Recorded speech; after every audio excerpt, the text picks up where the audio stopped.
Assalomu alaykum, Ali. Va alaykum assalom va rahmatullohi va barakatuhu. Yaxshimisan, Fatima?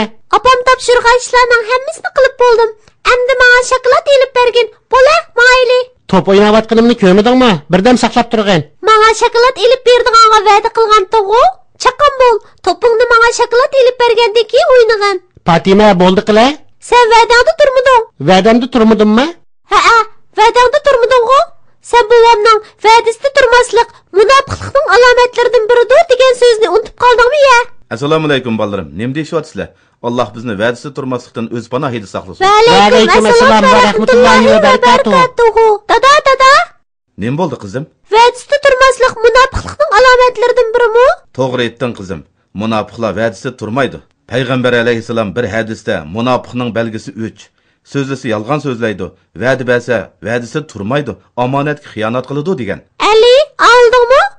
Assalomu alaykum. Va alaykum assalom va rahmatullohi va barakatuhu. Dada, vədi qilgan kishining u vaqtda ish chiqib qolgan bo'lsa-chi? Vədi qilganda obdan o'ylanib qilish kerak. Vədi qilgankanmiz, cho'qim vədimizdə turishimiz lozim. Bu ishga bovam qanday qaraydi ekan? Siz dapaqinga bova, dadamning aytganlari to'g'rimi? Shundoq bolalarım, dadanglarning degini to'g'ri. Birovga va'da berganda cho'qim o'ylanib va'da berishimiz kerak. Bova, Ali menga bergan va'dasida turmadi. Menga shokolad elib berman deb qo'yib elib bermadi. Qizim Fatima, boshqalarni mo to'g'ri tushunishimiz kerak. Bir-birimizning uzrini qabul qilib, o'zaro yo'l qo'yishimiz lozim. Bir donishman, do'sting uzrim bor desa, 70 qitim bo'lsa-mu qabul qilgin debdik. 70 qitimmi? Shunda qizim, 70 qitim uzrni qabul qilish kerak debdikan. Va'dada turmaslik yaxshi emas. Bolalarım, Xudoyim saqlasin. Ali, sen o va'da bergankansan, cho'qim va'dangda turishing lozim balam. Tushundingmi? Endi tushundim bova. Alloh sizdan rozi bo'lsin. Fatima, sendan apo so'rayman. Men berib, sana shokolad yeb kelay. Bolalarım, endi Payg'ambar alayhisalomning hayoti haqidagi hikoyamizni davomlashtiraylikmi? Ha, shunday qilaylik bova, shunday qilaylik. O'tgan qatim so'zlab nagi kelgan edik? Qaysinglar deb baqisizlar? Men deb baqay bova. Undaqda Ali, qani sen deb baqina o'g'lim. Payg'ambarimizning onasi vafot bo'lgandan keyin bovasi Abdul Muttallibning himoyasiga o'tgan yeriga kelgan edik. Abdul Muttallib navrisi Muhammadga intayin amroq edi. Uni bakmi yaxshi ko'ratdi. Nagi bo'lsa billa ilib boradi. Yenidan bir qadammi neri qilmaydi. Navrisini yeniga olmay turib tomoqmi yemaydi. Oylar o'tdi, yillar o'tdi. Payg'ambarimiz 8 yoshga kirgan yili Abdul Muttallib og'ir kasal bo'lib yetib qoldi. Saqayishidan umid yo'q edi. Shunga u bolalarini yig'ib vasiyat qildi. Bolalarim, so'zimga quloq solinglar. Men endi o'rnimdan tura olmasligim mumkin. Sizlarga vasiyatim shuki, Muhammadga yaxshi qaranglar.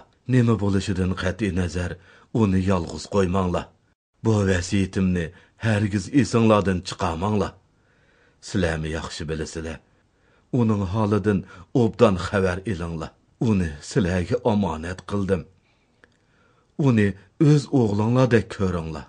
Deganingizda qilimiz dada, xotirjam bo'ling. O'g'lim Abu Talib. Dada, qulqum sizda. Hashim jamiyatining raisligini mendan keyin sen ustunga og'in. Jiyaning Muhammadni o'z bolalaring bilan o'xshash ko'rgin.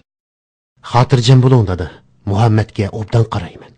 Bugundan boshlab qarindishinglar Abu Talibning mas'uliyati texmi ig'irlashdi. Ishlarimi ko'payib ketdi.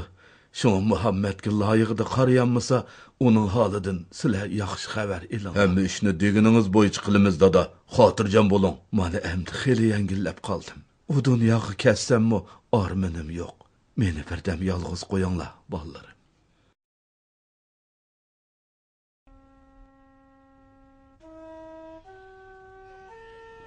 Shunda qilib, tog'isi Abu Talib, bovisi vafot bo'lgandan keyin Payg'ambar alayhissalomni himoyasiga oldi. Abu Talib jamoat raisi bo'lgan bilan bolalari ko'p va nomrod edi. Bova, bu qanday gap? Quraysh qabilasining raisi turib nomrod bo'lamda? U ko'ngli ko'ksi kang, ko'zi to'q, mard odam bo'lib, mol dunyosini hajiga kelgan ziyoratchilarni kutulishga otib etgan edi. Abu Talibga hojilarni kutilish vazifasi dadisi Abdul Muttallibdan miros qoldi. hojilarga berdigan ziyofatni o'z yenidan chiqarib beradi. Shu sabablik mol dunyo yig'olmay turmushi g'o'rgul o'tadi. Payg'ambar alayhissalom buni his qilgandan keyin tangtushlari bilan billa o'ynamay Makka atrofida qo'y beqib, ancha-muncha pul tepib, tog'isining yukini yengillatdi. Demak, payg'ambarimiz kichik vaqtida qo'y boqqan ekan-da? Shunda qizim, bu osonmi ish emas. Lekin bu ish orqali Alloh taolo payg'ambarimizga sabr toqat qilishni o'rgatdi. Bolarim, shuni bilib qilinglarki, Muhammad alayhissalomdan burun o'tgan payg'ambarlarmi qo'y boqqan. Shunda qilib Muhammad alayhissalom bu xil turmush orqali Alloh taoloning himoyasi ostida hurmatga sazovor, irodalik, aziz, kamtar bo'lib o'sib yetildi. Payg'ambarimiz 12 yoshga kirganda tog'isi Abu Talib uni Shamga boradigan savdo karvonlariga qo'shib, Shamga elib bordi. Bu haqda Qur'oni Karimda mundoq deyilgan. Bismillahirrahmanirrahim. لإيلاف قريش إيلافهم رحلة الشتاء والصيف فليعبدوا رب هذا البيت الذي أطعمهم من جوع وآمنهم من خوف. Bu safarda mundoq bir voqea yuz berdi. Taqsir, qaraslar Sham tavallikiga kelib qopdiq.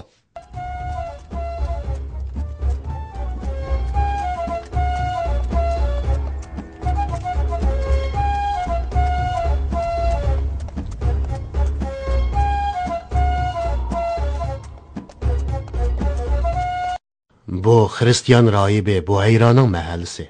Demak, Shamg'imi yaqinlab qopdiq. Karvonni mush yerga tushirib aram elib olayli.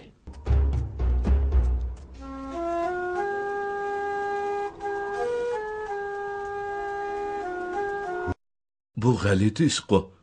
Bir bulut karvonni agibli yuriydi-ku. Nima uchun ularga agishib yuridigandi? Saman! Labbay ustozim. Avu kelayotgan karvonni ko'rdingmi? Ha, ko'rdim ustoz. Ularni yenimga boshlab kel. Rahib sizlarni mehmon qilmoqchi degan. Hammasi kelsin. Men mush yerda saqlab turaman. Mana hozirli boray ustoz. Abu Talib rahibning da'vatini qabul qilib, karvondagilarni boshlab rahibning huzuriga keldi. Buhayra ularga qarab sukutga cho'mdi. Bulut ularni nimishqa agib yurgan bo'g'itdi. Yuzlarida alohida bir alomatmi ko'rinmaydi. Kechiringlar. Men karvondagi hammanglarni kutib olmoqchi. Ichinglardan birasi ayrilib qolmagandi. Qandoq deylar? Hammanglarni mehmon qilay deyman. Chaqirilmaganlar rahib cho'nglarni chaqirib, bizni nimishqa chaqirmagandi deb o'ylab qolmasin dedim. Xotirjam bo'lsizlar, karvondagilarning hammasi mushu. Karvonda faqat tortinchoq bir kichik bola qoldi. Nima? Shundoq bir bola qoldi. Ismi Muhammad. Uni yolg'iz tashlab qo'yib, yaxshi qilmabsizlar. Men hammanglarni chaqirgan tursam, nima deb uni epganmadinglar? Hozirli ep kirsin. Chiqib Muhammadni ep kirgan. Payg'ambarimiz uyga kira-kirmayla, rahib payg'ambarimizning chehridan uningda bir alomat borligini sezib olib, payg'ambarimizdan ahvol so'radi. Uningdan nima ish qilayotganligini, qisqasi xiyoliga kelgan hamma narsani so'radi. Rahib payg'ambarimizning javobini olgandan keyin bu bolaning kelgusida katta odam bo'lganligiga ishondi. U Injilda bishorat berilgan eng oxirgi payg'ambarning mushu bola ekanligini jazm qilib, payg'ambarimizning qo'lini tutib, "Alloh dunyoga rahmatimni yetkazsin" deb, mana bu bolani payg'ambar qilib avatdi dedi. Oxirida Abu Talibdan so'radi. "Hey Abu Talib, bu bola sening nimang bo'ladi?" "Taqsir, u mening o'g'lim bo'ladi." "Bu bolaning dadasi allaqachon vafot bo'lgan bo'lishi kerak. Bu bola qandoqsiga sening o'g'ling bo'ladi?" "Qandoq deylar? Hech nimani tushunmadim." "Agar rostini aytsang, sana deb beraman." "Rostini aytsam, u mening jiyanim bo'ladi. Dadasi u tug'ilishning oldida o'lib ketgan. Uni men beqiyotman." "Ha, endi to'g'ri chiqdi. Muqaddas kitobimizdami mushundaq yozilgan?" "Kitobinglardimi? Sizlar zodini imdavatlar. Men gangrapli qoldim." "Menga bu balani Shamga ep kirmayman deb qasam ichib bergin." "Nemishqa?" "Yahudlarning bu baliq ziyonkashlik qilishidan ansirayman. Chunki jiyaning kelajakda intayin buyuk bir kishi bo'ladi. Yahudlar jiyaningni ko'rib qolsa, uni tutib olib, jiniga qas qiladi." "Yahudilar nemishqa shunday qiladi?" "Chunki jiyaning kelajakda eng ulug' kishiga aylanadi." Abu Talib rahibning bu so'zlarini anglab, payg'ambarimizni Makkaga qaytarib keldi.